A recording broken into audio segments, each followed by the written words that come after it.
Lorsque la cité des Doges s'enfonce sous une marée historique, le plus grand opéra du monde devient une prison d'eau. Une scénographe française, piégée à l'intérieur de la Phénice, voit son art devenir son seul moyen de survie. Le théâtre n'est plus un lieu d'illusion, c'est une machine. Elle doit utiliser les mécanismes de scène, les cordes et les décors flottants pour naviguer dans l'auditorium submergé et s'élever au-dessus du chaos. Si vous voulez voir l'ingénierie du spectacle transformé en outil de survie, assurez-vous de donner like et de s'inscrire. La Phénice n'était jamais vraiment silencieuse. Même à 2 heures du matin, le grand théâtre d'opéra de Venise respirait. C'était un organisme vivant fait de bois ancien, de plâtre doré et de velours absorbant les sons. Il y avait toujours le craquement lointain d'une poutre de toit en mélèze s'installant, le sifflement fantôme du système de ventilation, ou le bourdonnement électrique de la console lumière en veille. Pour Élise Moreau, scénographe française de renommée internationale, ces sons étaient sa berceuse. Elle se tenait seule au centre de l'immense scène, baignée dans la lumière de service unique et blafarde connue sous le nom de La Servante. Elle était à Venise depuis 3 mois, luttant contre les traditions rigides et l'humidité omniprésente pour installer son décor le plus ambitieux à ce jour, une nouvelle production de Don Giovanni. Son concept n'était pas seulement un décor, c'était une machine. Un labyrinthe de tours vénitiennes en acier et en bois léger, monté sur des plateaux tournants concentriques et des ascenseurs, conçus pour se reconfigurer silencieusement, piégeant le protagoniste dans une architecture de sa propre création prédatrice.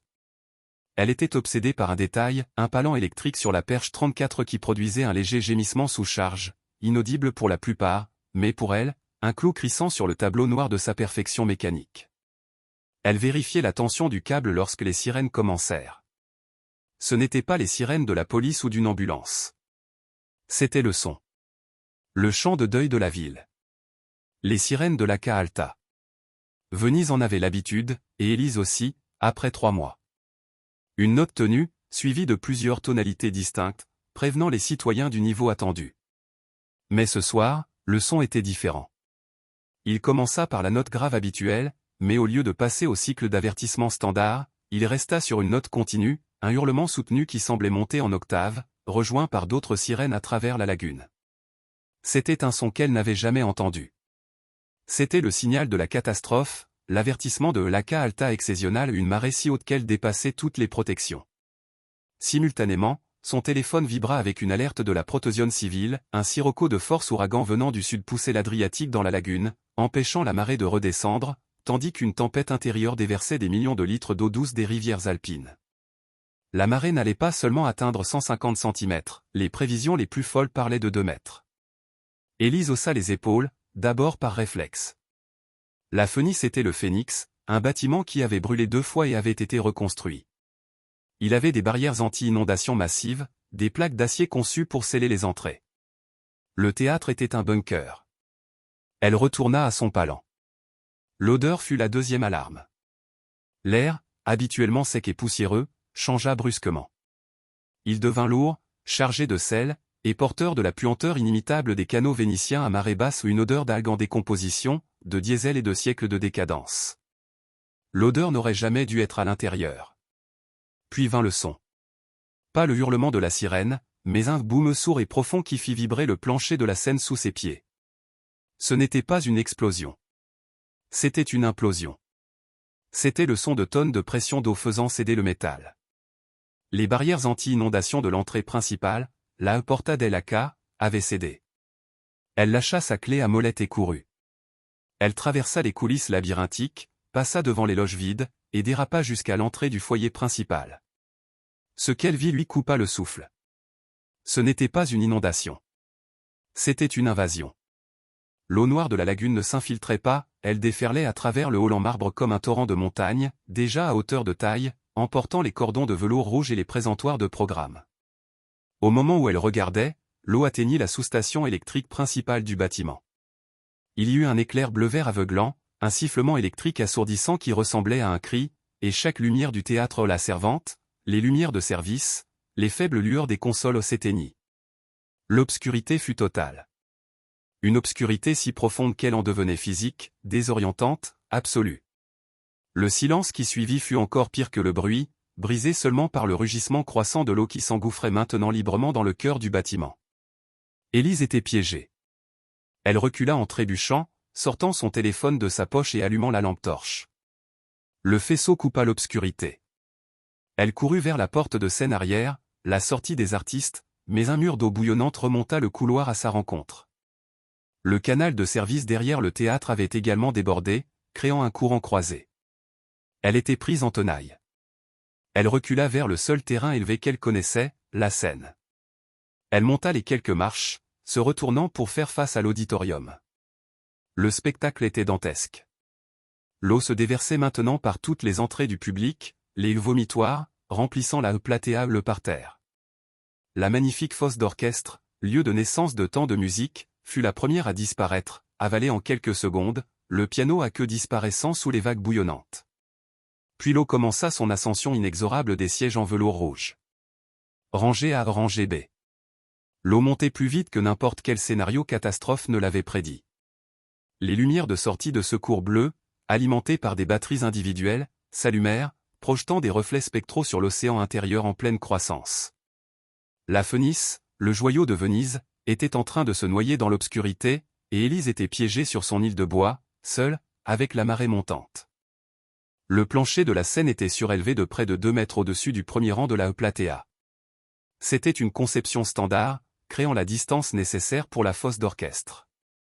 Dans une inondation normale, cela aurait suffi. Mais ceci n'était pas normal. Élise resta immobile, son téléphone serré dans sa main, observant l'eau monter avec une horreur clinique. En moins d'une heure, l'océan intérieur avait atteint un équilibre terrifiant. Tout l'auditorium, l'espace pouvant accueillir plus de 1000 personnes, avait disparu sous un lagon noir et huileux. L'eau avait cessé de monter aussi vite, atteignant maintenant le niveau des accoudoirs des sièges du parterre, mais elle continuait de s'infiltrer, clapotant doucement, la lagune extérieure forçant son entrée. L'acoustique, conçue pour porter une soprano non amplifiée jusqu'au dernier balcon, était maintenant un adversaire. Chaque goutte d'eau tombant d'un lustre, chaque gémissement du bois saturé, chaque clapotis de l'eau contre les portes des loges, était amplifié en un chœur de sons étranges et spectraux. La scène était devenue son île. Une île de bois de 20 mètres sur 30, entourée des squelettes de son propre décor de Don Giovanni. Les tours en bois et en acier, dont elle avait été si fière, ressemblaient maintenant à des monolithes endormis dans un brouillard de sous-sol. Mais son répit était temporaire, et elle le savait. L'eau ne s'était pas arrêtée. Elle clapotait maintenant doucement contre le bord avant de la scène, érodant la peinture dorée. Le danger n'était pas seulement que l'eau monte au-dessus de la scène, le danger venait d'en dessous. La scène d'un opéra n'est pas un plancher solide. C'est une machine complexe, un gruyère de trappes, d'ascenseurs et de mécanismes. En dessous se trouvait le sottopalco, un vide technique de plusieurs étages aussi profond que le bâtiment était haut. Et cet espace était maintenant complètement inondé. L'eau exerçait une pression de flottabilité colossale vers le haut. Si un système de verrouillage de trappes cédait, l'eau jaillirait comme un geyser. Si le bois lui-même se gorgeait d'eau trop rapidement, l'intégrité structurelle de son île serait compromise. Elle ne pouvait pas rester là. Elle était une scénographe. Elle était, par définition, une ingénieure de l'espace vertical. Son regard quitta l'eau sombre et monta. Très haut au-dessus d'elle, à 30 mètres dans l'obscurité quasi totale, se trouvait le cintre. C'était le cerveau technique du théâtre, un monde que le public ne voyait jamais, une cathédrale d'acier et de cordes suspendues au-dessus du vide. Il était composé de plusieurs niveaux, d'abord, les passerelles de service, les houppons de service, courant le long des murs, là où les techniciens actionnaient les palans. Plus haut, les passerelles d'éclairage. Et tout en haut, juste sous les fermes du toit, se trouvait le graticcio ou le grill. Le grill était un plancher en treillis métallique, une grille robuste à travers laquelle passaient les centaines de câbles de suspension pour chaque lumière et chaque morceau de décor. C'était le point le plus élevé et le plus sûr du bâtiment. C'était la terre ferme structurelle. Elle devait atteindre le grill. Mais comment? Les ascenseurs de service étaient évidemment morts. Les escaliers de secours en acier étaient dans les coulisses, mais les coulisses, elle le savait, étaient un piège. Les portes de chargement massives qui donnaient directement sur le canal de service arrière auraient cédé aussi. Les coulisses, avec leurs ateliers de costumes et leurs zones de stockage au niveau du sol, devaient être un torrent glacé et rempli de débris. Tenter de nager dans cette eau noire, remplie de câbles électriques morts, mais peut-être chargés résiduellement, et de décors instables était un suicide. Elle regarda son île scénique. C'était son point de départ. Elle regarda les murs de la cage de scène. Elle regarda les cordes. Le théâtre lui-même était la machine de survie. Le plan d'Élise était né de sa profession. Elle n'était pas une alpiniste, mais elle comprenait la physique du gréage mieux que quiconque. Le défi était de passer de la Seine, altitude 0, au Grill, altitude plus 30 mètres, sans électricité et sans chemin clair. Le système de vol d'un opéra est un miracle de la physique de la Renaissance, perfectionné au fil des siècles, le système de contrepoids manuel. Elle savait que la Phénix, malgré ses améliorations modernes, conservait des dizaines de ses lignes manuelles. Sur le côté de la Seine, hors de la vue du public, se trouvait la passerelle de manœuvre, ou fly-rail, un balcon technique surélevé d'où les machinistes, machinisti, actionnaient les cordes. Cette passerelle était à environ 10 mètres au-dessus de la Seine. C'était sa première étape. Elle n'avait pas besoin de nager. Elle avait son propre décor. Elle courut vers l'une de ces tours de décor massives pour Don Giovanni, une structure conçue pour que les chanteurs apparaissent à un balcon. Elle grimpa à l'échelle de service intégrée à l'arrière de la tour, un chemin qu'elle avait elle-même conçu. En quelques minutes, elle était sur la plateforme supérieure de la tour, à 8 mètres au-dessus de la Seine inondée. De là, elle pouvait voir la passerelle de manœuvre juste en face d'elle. Un saut périlleux. Elle trouva une corde de service inutilisée enroulée sur le décor, l'attacha fermement, et l'utilisa comme une liane pour se balancer à travers le vide de 2 mètres et atterrir lourdement sur la passerelle en acier. Elle était maintenant dans le centre de contrôle. De là, partaient des centaines de cordes épaisses, disparaissant dans l'obscurité du cintre au-dessus. Chaque corde était reliée à une perche, une barre de métal au-dessus de la Seine, sur laquelle les décors étaient accrochés. Et chaque corde était également reliée, via un système de poulies géantes, à un chariot de contrepoids, un arbor.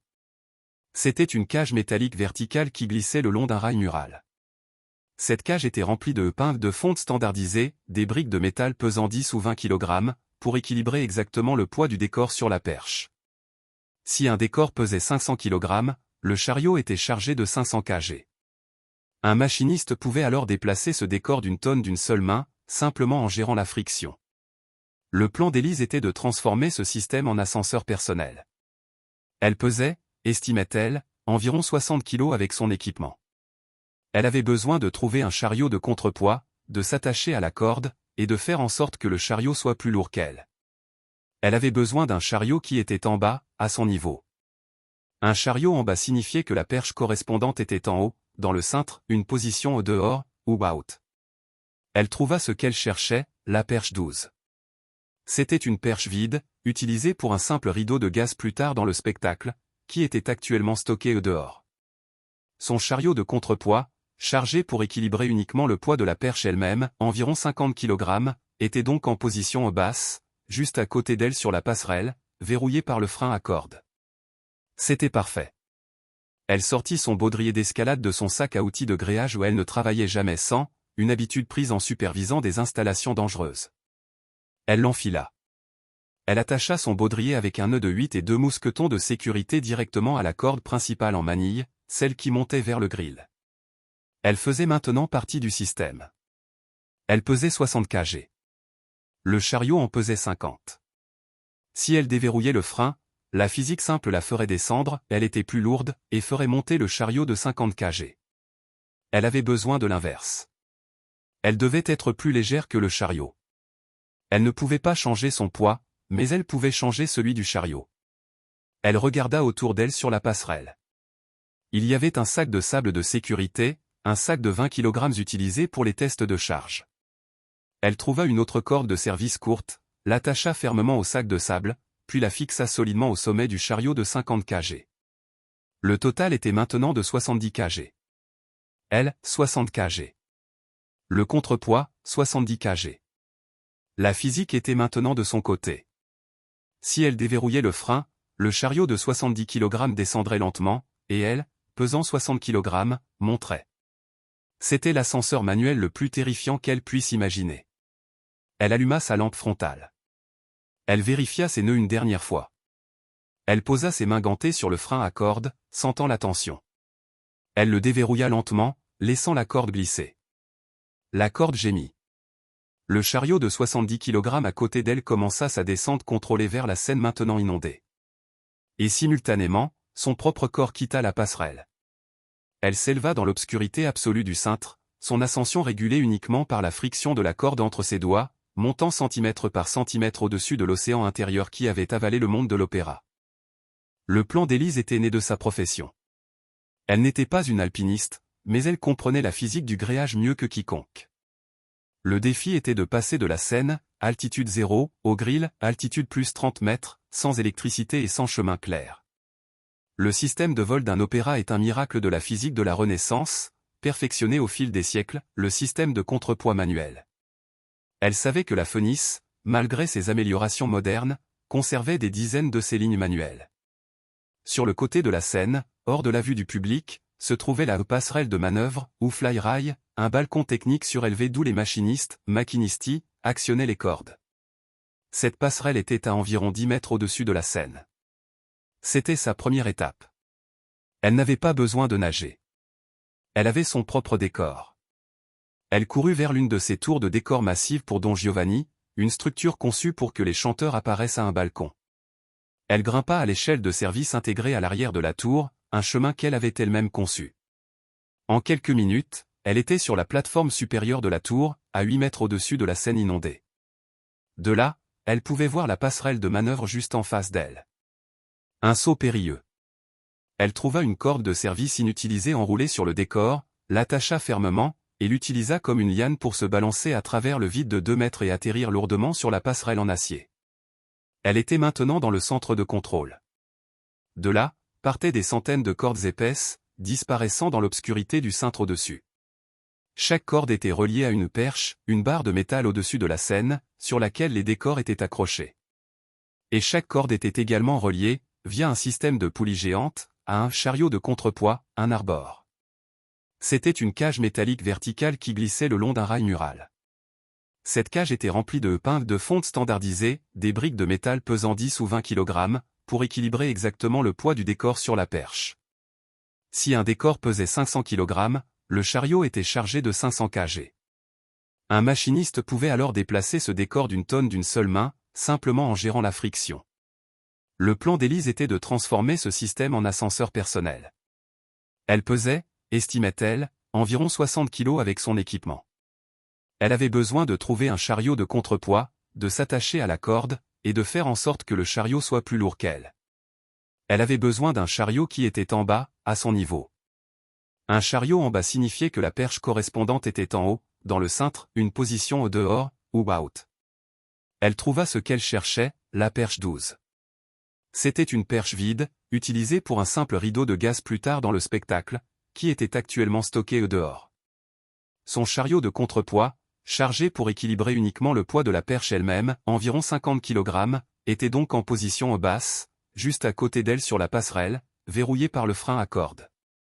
C'était parfait. Elle sortit son baudrier d'escalade de son sac à outils de gréage où elle ne travaillait jamais sans, une habitude prise en supervisant des installations dangereuses. Elle l'enfila. Elle attacha son baudrier avec un nœud de 8 et 2 mousquetons de sécurité directement à la corde principale en manille, celle qui montait vers le grill. Elle faisait maintenant partie du système. Elle pesait 60 kg. Le chariot en pesait 50. Si elle déverrouillait le frein, la physique simple la ferait descendre, elle était plus lourde, et ferait monter le chariot de 50 kg. Elle avait besoin de l'inverse. Elle devait être plus légère que le chariot. Elle ne pouvait pas changer son poids, mais elle pouvait changer celui du chariot. Elle regarda autour d'elle sur la passerelle. Il y avait un sac de sable de sécurité, un sac de 20 kg utilisé pour les tests de charge. Elle trouva une autre corde de service courte, l'attacha fermement au sac de sable, puis la fixa solidement au sommet du chariot de 50 kg. Le total était maintenant de 70 kg. Elle, 60 kg. Le contrepoids, 70 kg. La physique était maintenant de son côté. Si elle déverrouillait le frein, le chariot de 70 kg descendrait lentement, et elle, pesant 60 kg, monterait. C'était l'ascenseur manuel le plus terrifiant qu'elle puisse imaginer. Elle alluma sa lampe frontale. Elle vérifia ses nœuds une dernière fois. Elle posa ses mains gantées sur le frein à corde, sentant la tension. Elle le déverrouilla lentement, laissant la corde glisser. La corde gémit. Le chariot de 70 kg à côté d'elle commença sa descente contrôlée vers la Seine maintenant inondée. Et simultanément, son propre corps quitta la passerelle. Elle s'éleva dans l'obscurité absolue du cintre, son ascension régulée uniquement par la friction de la corde entre ses doigts, montant centimètre par centimètre au-dessus de l'océan intérieur qui avait avalé le monde de l'opéra. De son perchoir sur le grill, Élise avait une vue de dieu ou de directrice technique. Elle étudiait les objets flottants en dessous d'elle, qui étaient autrefois son magnifique décor de Don Giovanni. La plupart étaient inutiles, des panneaux peints, des flattes, en toile et en bois mince flottaient comme des biscuits détrempés. Les tours vénitiennes qu'elle avait conçues étaient trop lourdes, déjà à moitié submergées. Son esprit d'ingénieur analysait les matériaux, le déplacement et la flottabilité. Elle avait besoin d'un véhicule. Elle avait besoin d'un bateau. Ironiquement, le décor comprenait 2 fausses gondoles, conçues pour glisser sur la Seine sur des roulettes cachées. Elles étaient magnifiques, noires et laquées, mais elles étaient des accessoires de théâtre. Construites en mousse de polystyrène sculptée et recouvertes d'une fine couche de fibres de verre pour l'apparence, elles n'étaient absolument pas conçues pour être étanches ou pour supporter un poids réel dans l'eau. Elles étaient une illusion. Essayer de les utiliser serait un suicide, elles se gorgeraient d'eau et se désintégreraient. Elle continua à scanner. Puis elle vit la pièce maîtresse. Pour la scène finale, le banquet du commandeur, elle avait conçu une immense table de banquet de 8 mètres de long, conçue pour s'élever de la scène inférieure tout en portant 14 acteurs. Pour ce faire, elle n'était pas posée sur un ascenseur standard. Pour économiser de l'argent et utiliser la technologie existante, le directeur technique de la Phoenix avait suggéré de la construire comme un char automatisé, un float. C'était essentiellement une plateforme massive construite sur une base en acier soudé, mais pour la rendre légère et mobile, sa base était constituée de pontons creux et scellés ou essentiellement des flotteurs industriels cachés sous un habillage scénique. Cette chose était, par conception, un radeau. Un radeau très stable, conçu pour supporter plus d'1 tonne. C'était son vaisseau. Il flottait maintenant calmement au-dessus de l'endroit où se trouvait la Seine, retenu uniquement par les câbles de guidage qui l'empêchaient de dériver. Elle devait l'atteindre. Elle avait encore sa corde d'ascension principale sécurisée au grill. Elle se transforma de scénographe en alpiniste.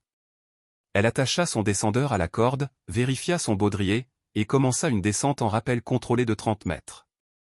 Elle descendit à travers l'obscurité du cintre, passant devant les perches de lumière silencieuse, ses pieds frôlant les sommets de ses propres décors de château.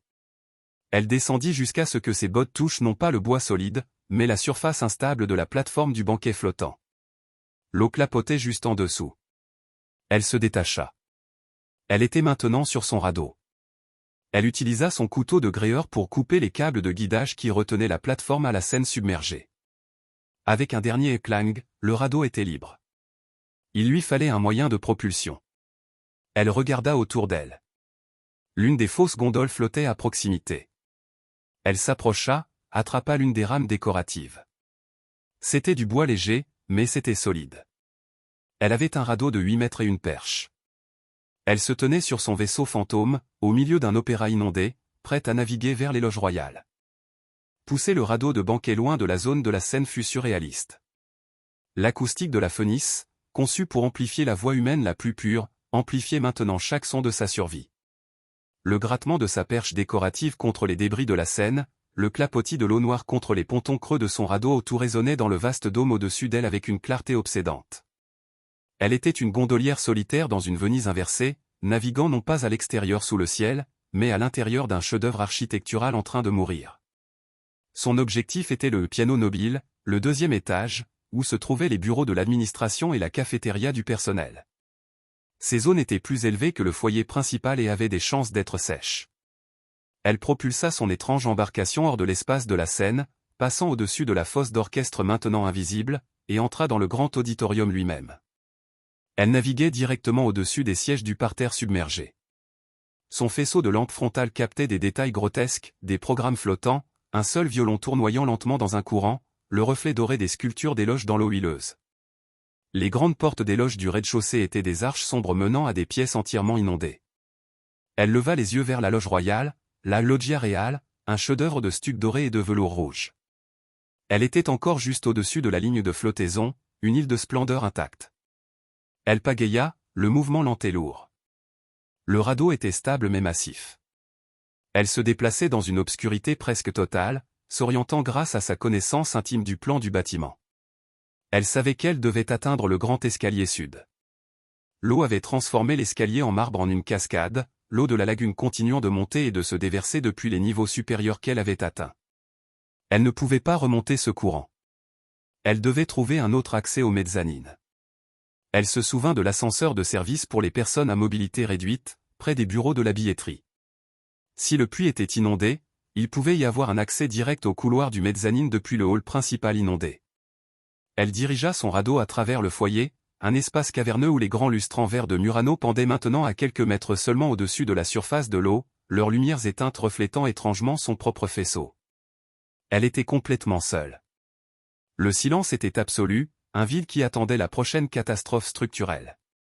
Elle se sentait comme le commandeur dans son propre opéra, une statue naviguant dans un monde souterrain liquide, sauf qu'elle n'était pas venue pour la damnation, mais pour des bouteilles d'eau et des barres énergétiques. Élise atteignit le grand escalier. Il était, comme elle l'avait craint, une cascade tumultueuse alors que la marée montante continuait de forcer l'eau dans le bâtiment. Son radeau ne pourrait jamais lutter contre ce courant. Elle navigua le long du bord du foyer principal, se poussant contre les murs en stuc texturé avec sa rame improvisée, jusqu'à ce qu'elle atteigne la zone administrative. Les portes en bois massif des bureaux étaient entr'ouvertes, l'eau tourbillonnant à l'intérieur. Elle accosta son radeau à la réception en marbre, qui émergeait de l'eau comme un iceberg étrange. Elle attacha le radeau à une balustrade en laiton, puis se hissa dans les couloirs du mezzanine. Ici, l'eau était moins profonde, lui arrivant seulement aux genoux. Elle pataugea dans l'obscurité, suivant sa mémoire des plans. Elle trouva la cafétéria du personnel. C'était un chaos. Les réfrigérateurs avaient flotté et s'étaient renversés, mais les armoires sèches supérieures étaient intactes. Elle trouva le trésor, des packs scellés de bouteilles d'eau plate, des boîtes de biscuits emballés, le plus important, le kit de premier secours complet du théâtre. Elle remplit son sac à dos étanche, qu'elle avait dans son sac de gréage, avec suffisamment de provisions pour tenir une semaine. Elle avait de l'eau, de la nourriture, des fournitures médicales. Elle avait survécu. Elle était sur le point de retourner à son radeau, avec l'intention de retourner au gnier sécurisé du grill pour attendre la fin du déluge, lorsqu'elle l'entendit. Ce n'était pas le bâtiment. Ce n'était pas l'eau. C'était une voix. Un gémissement faible, mais humain. Un appel à l'aide, non pas en français, mais en italien. L'aiuto, per favor, sono bloccato. Aidez-moi, s'il vous plaît, je suis coincé. Le son venait d'en haut. Beaucoup plus haut. Elle retourna dans le foyer principal, pataugeant jusqu'à son radeau. Elle dirigea sa lampe frontale vers le haut, vers les niveaux supérieurs de l'opéra. L'eau avait cessé de monter aussi vite, la marée devait atteindre son apogée. Elle scruta les balcons. Tout en haut, au 5e niveau, dans le Eulogion le Paradis, les sièges les moins chers, juste sous le plafond où une faible lumière bougeait. Quelqu'un agitait un téléphone portable dont la batterie était presque morte. Un autre survivant. Il était piégé au plus haut point du théâtre. Mais un océan noir et vertical de 40 mètres les séparait. Elle ne pouvait pas l'atteindre avec son radeau, et il était clairement trop terrifié ou trop vieux pour tenter une descente. Elle venait de passer du statut de naufragé à celui de secouriste. Le survivant était Giovanni, l'un des plus anciens custodes, gardiens, de la Phénice.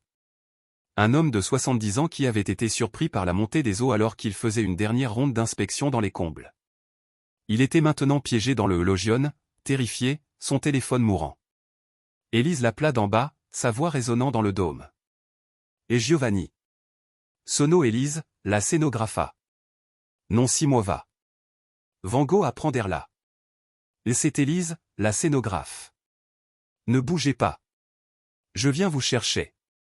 Comment? Elle ne pouvait pas utiliser le système de contrepoids depuis le milieu de l'auditorium. Son radeau était stable, mais il était au niveau de l'eau.